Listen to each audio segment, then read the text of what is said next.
Bismillah. Assalamualaikum warahmatullahi wabarakatuh. Waalaikumsalam warahmatullahi wabarakatuh. Alhamdulillah wassalatu wassalamu ala rasulillahi amma ba'du.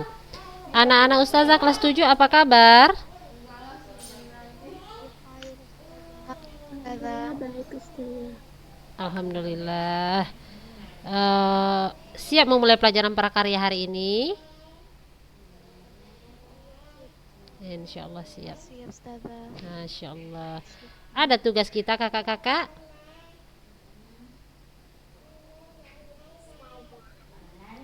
Ada tugas kita nggak Syahla?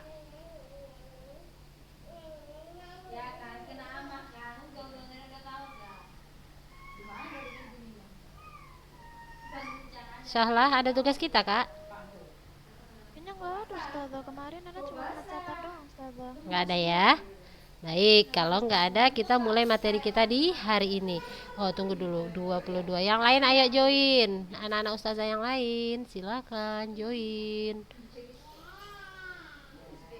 Matikan dulu ya speaker masing-masing ya, biar suara ustazah tidak mantul-mantul atau tidak ada suara lain ya anak-anak ustazah.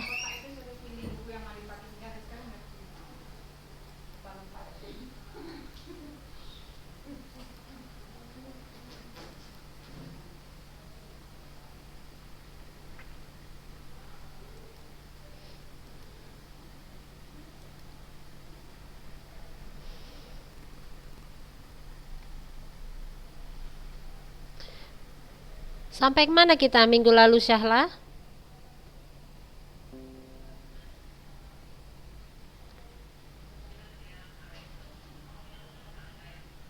Sahla.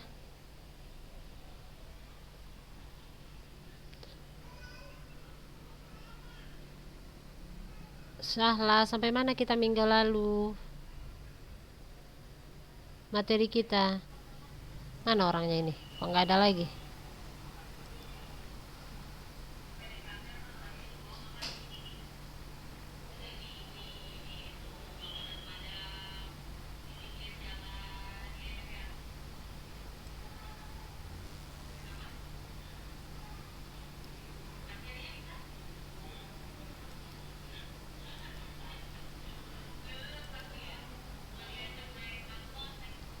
Ayo, Kanza Haura, sampai mana kita materinya minggu lalu? Sampai pengolahan apa Ustazah, sampai pengolahan limbah lunak. Sampai pengolahan limbah lunak. Oke. Berarti kita sudah masuk ke bagian produksi ya, proses produksi kerajinan bahan limbah lunak. Ya, anak-anak ustazah. Nah, kita ulang sedikit ya. Jadi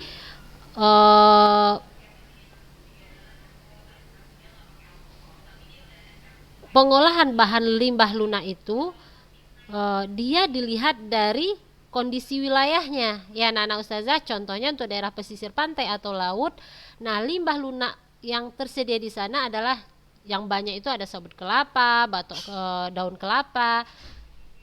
Nah kalau batok kelapa itu limbah lunak apa limbah keras? Ada yang tahu nggak? Batok kelapa limbah lunak apa limbah keras? Limbah keras. Iya betul. Memang untuk daerah pesisir pantai atau laut itu banyak terdapat batok kelapa juga ya. Namun di sini kita fokuskan ke limbah lunaknya. Nah, jadi limbah lunak organik yang banyak terdapat di pesisir pantai adalah sabut kelapa, daun kelapa. Nah, kalau untuk daerah pegunungan ya anak-anak ustazah, limbah lunak organiknya yang banyak dihasilkan ada kulit jagung, ya, kulit bawang, kulit kacang, kulit biji-bijian, kulit buah-buah yang bertekstur ya, seperti contohnya salak, kulit pete Cina, ya. Nah, untuk daerah pertanian itu limbah lunak organiknya yang dihasilkan itu jerami ya, jerami padi, kulit jagung, batang daun singkong, kulit bawang, pelepah pisang, dan lain sebagainya. Nah, kalau untuk daerah perkotaan, biasanya limbah lunaknya yang ada berupa kertas ya, limbah kertas, kardus, kulit telur, kayu ya, serbuk gergaji, serutan kayu. Nah, sementara anak-anak ustazah untuk limbah lunak anorganik biasanya banyak dihasilkan dari wilayah perkotaan. Nah itu. Nah, limbah lunak anorganik ini sebagian besar itu dihasilkan dari kegiatan hidup manusia. Ya, itu catatannya ya. Jadi limbah lunak anorganik banyak dihasilkan di daerah perkotaan dan dihasilkan dari kegiatan hidup manusia. Ya. Baik, kita masuk ke proses pengolahan bahan limbah lunak secara umum ya. Yang pertama yaitu pemilahan bahan limbah lunak. Nah, jadi sebelum kita daur ulang, bahan limbah organik harus diseleksi terlebih dahulu ya, untuk menentukan apakah bahan itu masih dapat atau masih layak kita pergunakan. Nah, kalau yang sudah tidak layak langsung kita buang. Nah, pemilahan ini bisa dilakukan secara manual ya, dan disesuaikan dengan penggunaan bahan yang telah kita rancang atau desain kerajinan kita. Ya, anak-anak ustazah, tidak mungkin anak-anak ustazah di sini akan membuat bunga dari kulit jagung misalnya ya. Nah, terus waktu pemilahan bahan limbah lunak yang diambil ada kulit pisang. Nah, berarti tidak sesuai dengan bahan yang telah dirancang atau dari bahan yang akan dipakai untuk membuat produk kerajinan yang sudah dirancang. Nah, itu artinya ya. Yang kedua adalah pembersihan limbah lunak. Nah, yang namanya limbah itu kan kata lainnya adalah sampah.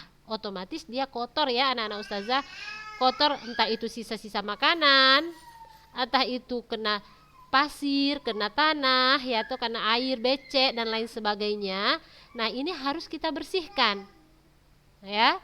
Misalnya tadi limbah kulit jagung ya. Nah, kulit jagung itu harus kita bersihkan. Kita pisahkan dia dari tongkol dan rambutnya. Jadi kalau kulit jagung itu kan dia membungkus ya Kak, membungkus tongkol jagung yang berisi bulir-bulir jagung. Nah, di situ ada rambut-rambut jagung. Nah, di situ kita bersihkan dia, pisahkan dia dari tongkol dan rambutnya. Nah, selanjutnya, apakah tongkol itu akan mau kita pakai atau kita buang juga tergantung kepada perancangan produk oleh si pengrajin.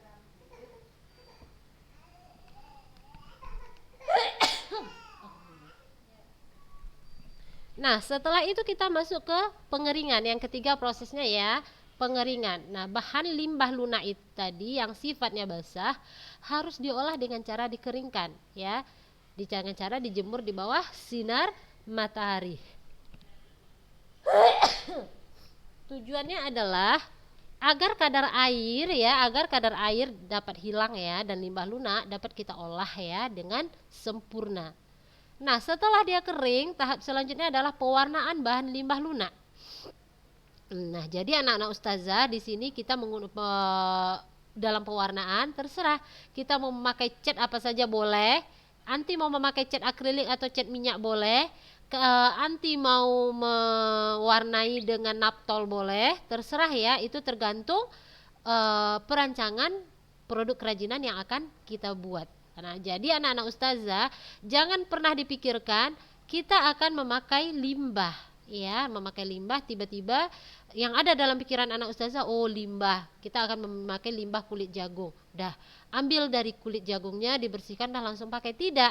Nah, kita harus melakukan di situ yang namanya pewarnaan. Agar apa? Nah, agar dia lebih memiliki nilai estetik. Namanya sampah ya anak-anak ustazah yang kita olah di sini.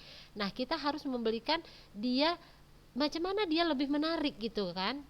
Tambah menarik ya, nilai estetiknya lebih tinggi gitu kan. Dia lebih unik jadinya. Nah, disinilah kita lakukan salah satunya adalah teknik pewarnaan. Oke, nah tahap selanjutnya setelah diwarnai di pengeringan. Nah, ini dikeringkan lagi ya.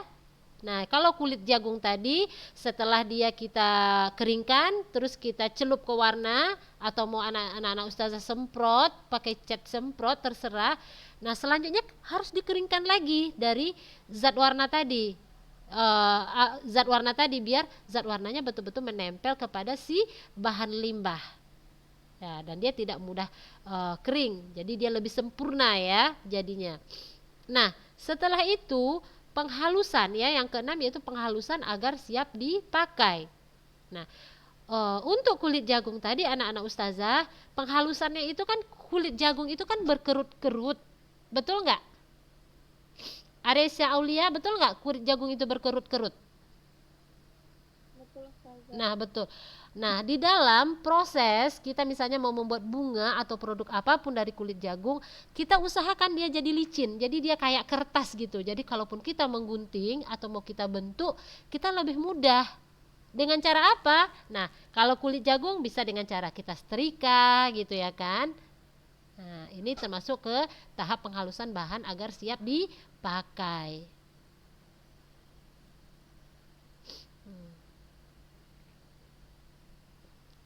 Nah, ada ya dia bahan tadi yang penghalusannya itu misalnya digosok pakai kertas pasir atau di amplas, ya kan? Macam-macam penanganannya terhadap setiap jenis bahan limbah tadi. Nah, jadi jangan semua, oh kata ustazah penghalusannya harus disetrika. Nah, misalnya bahan lain yang anti dapat, tetapi seharusnya dia penanganannya tidak disetrika. Ini kan contohnya untuk kulit jagung misalnya. Nah, baru kita setrika untuk tahap penghalusannya. Nah, itu tadi proses pengolahan bahan limbah ya, secara umum ya. Jadi setelah melewati proses ini, bahan limbah yang anti dapat sudah bisa diolah menjadi sebuah produk kerajinan ya, anak-anak ustazah.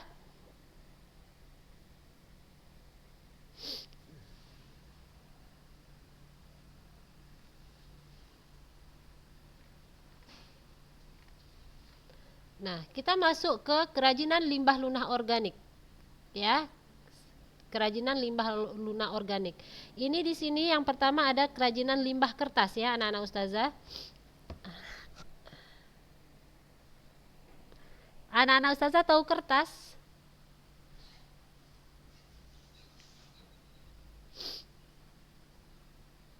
Tahu kertas?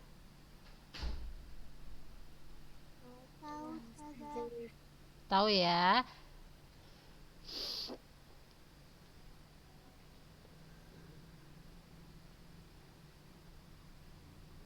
Nah, kertas itu bahan tipis dan rata ya, yang dihasilkan dengan kompresi serat yang berasal dari pulp ya. Nah, dalam bahasa Inggris kertas itu disebut apa? Paper ya. Nah, kalau bahasa Belanda disebut papier.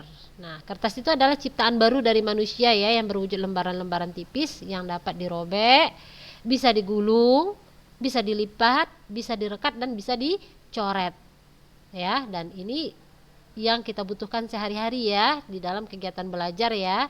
Nah, ternyata anak-anak ustazah ini juga bisa kita manfaatkan untuk sebuah produk kerajinan. Nah, kita bisa memanfaatkan limbah ya, limbah kertas. Karena dalam kegiatan kita hari-hari kita pasti mengeluarkan yang namanya limbah kertas ya. Limbah kertas.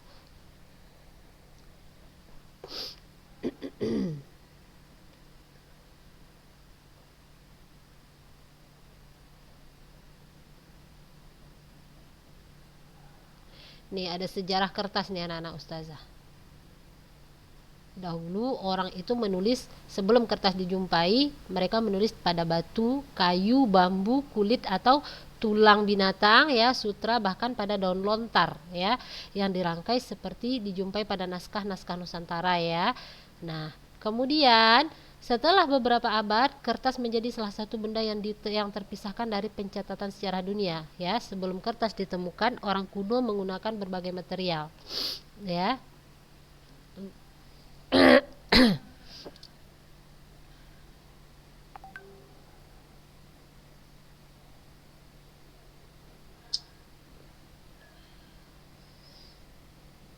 Ya, mereka menggunakan berbagai macam material untuk mencatat sesuatu. Contohnya orang Mesir kuno. Dulu mereka menuliskan catatan mereka di atas batang pohon ya.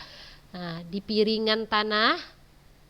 Nah, kalau orang Mesopotamia mereka menuliskan catatan mereka di piringan tanah. Nah, kalau orang Eropa mereka menuliskan catatan-catatan mereka di kulit domba. Ya. Nah, terinspirasi dari proses penggulungan sutra. Nah, orang Cina kuno berhasil menemukan bahan seperti kertas yang disebut bo ya, yang terbuat dari serat sutra. Namun, produksi bo sangatlah mahal. Kenapa? Karena kelangkaan bahan. Nah, itu sejarah singkat kertas. Nah, pada awal abad kedua, pejabat pengadilan bernama dari Cina ya, yang bernama Cailu berhasil menemukan kertas jenis baru yang terbuat dari kulit kayu, dari batang kayu ya.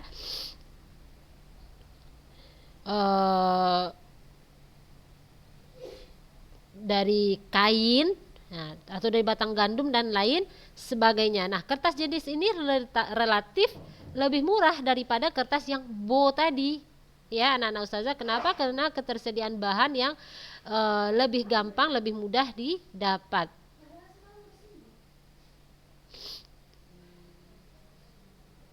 Nah, terakhir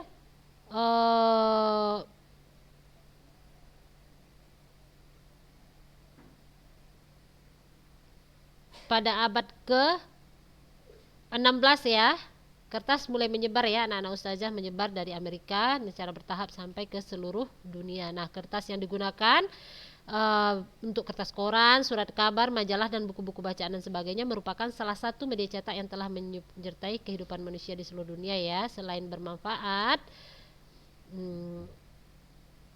sebagai informasi ya, anak-anak ustazah, ternyata surat kabar juga menyediakan peluang-peluang usaha yang dikemas dalam layanan informasi ya. Nah, itu tadi sejarahnya ya, sampailah terbit koran dan lain sebagainya. Ya, ternyata kertas itu lama ya dijumpai. Tidak langsung kita orang dahulu langsung menulis di kertas seperti yang anak ustazah pakai sekarang. Tidak, mereka dulu menulis di kulit pohon, di batang kayu, di kain, di piringan-piringan ya, di dinding, di batu dan lain sebagainya. Nah, baik, kita mulai kita lanjut materi kita. Bahan alat yang kita gunakan di dalam pembuatan kerajinan limbah kertas ya.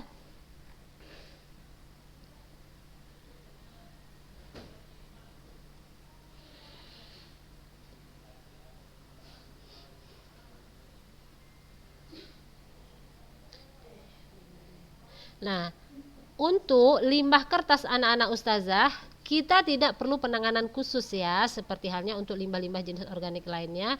Kenapa? Di dalam proses pembuatannya dia mudah ya. Dia mudah ya, kita tidak menemui kendala-kendala yang sulit. Nah, terus limbah kertas ini juga banyak tersedia di lingkungan ya, dan bisa langsung dimanfaatkan dengan teknik-teknik yang sederhana ya, anak-anak ustazah. Jadi kalau untuk limbah kertas tidak rumit, tidak ada lagi tahap pengeringan, tahap pewarnaan, tidak rumit ya. Kita bisa menggunakan teknik anyaman ya untuk limbah kertas, bisa teknik anyaman, teknik sobek, teknik lipat, teknik gulung atau pilin, teknik bubur yaitu kertas tadi kita bubur, dan banyak ya, dan lain sebagainya, teknik-teknik lainnya. Nah, sifat limbah kertas ini anak-anak ustazah, dia mudah dibentuk sehingga dapat dicarikan berbagai alternatif teknik pengerjaannya ya, agar hasil karya kerajinan menjadi lebih menarik dan unik. Nah, ini contohnya ya, teknik anyam ya, teknik kerajinan dari limbah kertas seperti ini, anak-anak ustazah tengok di gambar. Ini yang pertama adalah teknik anyam. Tahu anyaman nggak anak-anak ustazah? Pernah membuat anyaman? Pernah ya, berarti yang pakai teknik kertas ada yang melintang, ada yang tegak ya. pakan atau lungsinya. Nah, itu anyaman. Terus ada teknik sobek. Ya, karena teknik sobek itu berarti kertas tadi kita gunting kecil-kecil. Ya. Terus berikutnya ada namanya teknik lipat. Teknik lipat contohnya origami ya, anak-anak ustazah. Nah, itu menggunakan teknik lipat. Ya. Yang berikutnya dalam kerajinan dari kertas ini ada yang namanya teknik gulung atau teknik pilin ya. Jadi kertas tadi itu kita gulung sehingga kecil-kecil kayak lidi.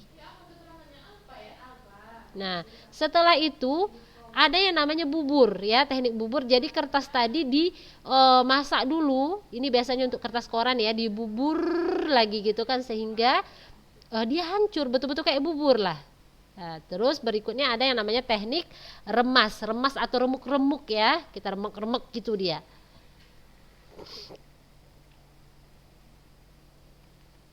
Ya, baik, lanjut. Nah, ini adalah contoh kerajinan dari limbah kertas ya, anak-anak ustazah. Ada keranjang ya dari limbah kertas. Nih contohnya keranjang ya kan. Terus ada vas bunga dari limbah kertas juga, ada sendal, wadah sebagai serbaguna, bunga, hiasan dinding ya, kotak tisu, taplak dan boneka kecil. Ya. Nah, ini contoh bonekanya. Ini wadah serbagunanya rak ya, anak-anak ustazah. Ini dari kertas loh, dari kertas. Nah. Terus lemari serbaguna ya. Terus ada wadah serbaguna. Nah, ini wadah serbaguna. Terus ada wadah pakaian atau keranjang ya, anak-anak ustazah. Ini contoh-contoh produk kerajinan yang bisa kita buat dari limbah kertas. Nah, kalau untuk boneka ini, anak-anak ustazah, dia menggunakan teknik pilin ini ya, teknik lipat atau pilin ini. Ini juga kalau yang keranjang ini teknik pilin, ini teknik lipat ya, gulung ya. Nah, bahan pembuatan kerajinan kertas. Bahan apa yang kita perlukan? Sudah pasti limbah kertas ya. Terus ada lem fox, terus ada lem putih ya, atau lem putih, terus ada namanya cat. Itu bahannya. Nah, alat yang kita pakai dalam pembuatan kerajinan kertas ada gunting, kuas, pisau cutter, lidi, atau sumpit. Ya, anak-anak ustazah, ini berfungsi untuk menggulung nanti, membantu kita dalam proses penggulungan. Nah, ini proses pembuatannya. Yang pertama kertasnya dilipat segitiga, terus dilipat segi empat. Ini yang teknik lipat ya, lipatan ditiup, lipatan dibuka. Nah, sehingga menjadi sebuah setangkai bunga tulip. Nah, ya anak-anak ustazah, ini menggunakan teknik lipat. Nah, itu tadi dari kertas ya, anak-anak ustazah. Dan banyak kerajinan dari kertas yang bisa kita buat. Selanjutnya adalah kerajinan limbah kulit jagung. Ya, kulit jagung ini banyak ya, banyak kita jumpai ya, banyak, dan ini berserak ya anak-anak ustazah, gampang kita mendapatkannya. Nah, untuk proses pengolahannya seperti tahap yang tadi itu, dia mengalami seperti itu ya. Kalau untuk kulit jagung, mulai dari pemilihan, pengeringan, pewarnaan, dikeringkan lagi, terus masuk penghalusan. Kenapa Danisa ngantuk? Ya, Danisa ngantuk. Begadang. Jam segini udah ngantuk. Nah, untuk bahannya anak-anak ustazah dalam pembuatan kerajinan limbah kulit jagung ini, yang kita butuhkan adalah kulit jagung, ya. Terus pewarna, terus bisa aneka tumbuhan ya atau biji-bijian kering. Nah, alatnya yang kita pakai di sini adalah gunting ya, lem tembak, tahu lem tembak kan? Terus setrikaan ya, terus solder, panci, penjepit ya anak-anak ustazah. Nah, produk apa yang bisa kita hasilkan dari limbah kulit jagung? Nah, ini banyak ya, banyak. Kita bisa membuat bunga ya anak-anak ustazah dari kulit jagung itu. Kita bisa membuat boneka. kita bisa membuat hiasan pensil, yaitu yang hiasan lucu-lucu yang kita tempelkan di pensil itu ya. Kita bisa membuat penghias wadah, kita bisa membuat bingkai foto, sendal, ya kan, anyaman untuk keranjang atau tas, dan masih banyak lagi ya kerajinan-kerajinan lain. Ini contohnya di sini adalah bunga dari kulit jagung ya. Terus ini adalah boneka dari kulit jagung, ini adalah gantungan kunci dari kulit jagung. Nah, kalau sekilas anak-anak ustazah kita tidak tahu kalau itu berasal dari kulit jagung. Ini semua bunga ini berasal dari kulit jagung. Ya, sekilas kita tidak tahu kalau itu adalah kerajinan yang dari kulit jagung.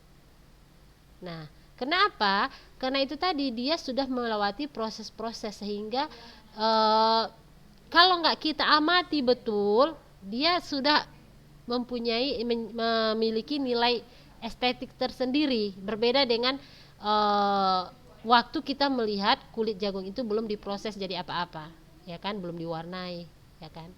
Nah, untuk proses pembuatannya anak-anak ustazah, setelah kulit jagung tadi siap kita pakai, ini kita ambil contoh dia dalam membuat hiasan pensil ya. Yang pertama dibuatnya adalah kepala bonekanya, terus gunting bajunya, pasang pada pensil. Nah, pasang rambut dan tangannya. Nah, jadilah dia penghias pensil. Nah, ini dari kulit jagung. Nah, prosesnya gampang ya anak-anak ustazah. Baik, untuk kerajinan jerami kita lanjut di minggu depan. Nah, anak-anak ustazah, tugas bagi anak-anak ustazah kelas 7 adalah minggu depan silahkan anak-anak ustazah di waktu kita Zoom bawa salah satu contoh limbah anorganik, ya, limbah lunak organik atau anorganik. Jadi waktu awal pembelajaran ustazah tanya, coba Kanza yang mana punya anti, lihatkan sama ustazah dan jelaskan sama ustazah itu apa, ya. Nah, setiap orang minggu depan membawa satu contoh limbah organik, limbah lunak organik atau anorganik.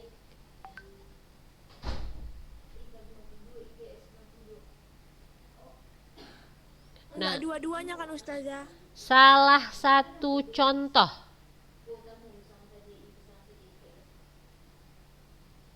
Kerajinan ya ustazah. Limbah lunak anorganik. Limbahnya ya kak? Iya, sampah. Kayak plastik gitu ya ustazah. Iya. Apakah plastik termasuk limbah lunak anorganik? Nah, itu anti pertanyakan apa termasuk limbah lunak. Yang ustazah minta di situ adalah, dengarkan lagi ya, silakan anak-anak ustazah setiap orangnya membawa satu contoh limbah lunak organik atau anorganik. Pilih ya, terserah, limbah lunak ya, anorganik atau organik. Oke. Nah, minggu depan ustazah tanya satu-satu. Perlihatkan, nih ustazah tampakkan di depan kamera, terus jelaskan kepada ustazah itu apa. Oke, paham sampai di sini? Ustazah, itu kita bawa bahannya aja atau udah diolah jadi kerajinan ustazah? Bahannya saja. Ustazah belum ada loh nyuruh kelas 7 buat kerajinan. Catat, ustazah belum ada menyuruh kakak-kakak membuat barang kerajinan.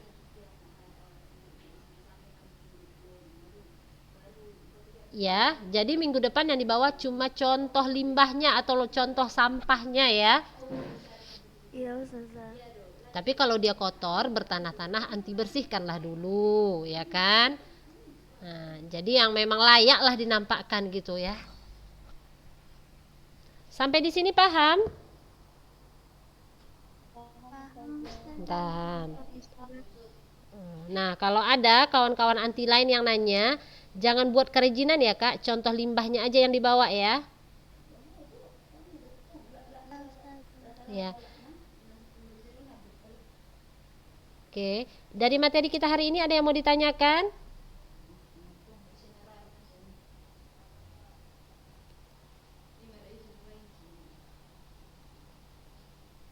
Nggak ada ya. Kalau nggak ada, kita cukupkan hari ini sampai di sini ya. Insyaallah minggu depan kita jumpa lagi dengan membawa tugas masing-masing.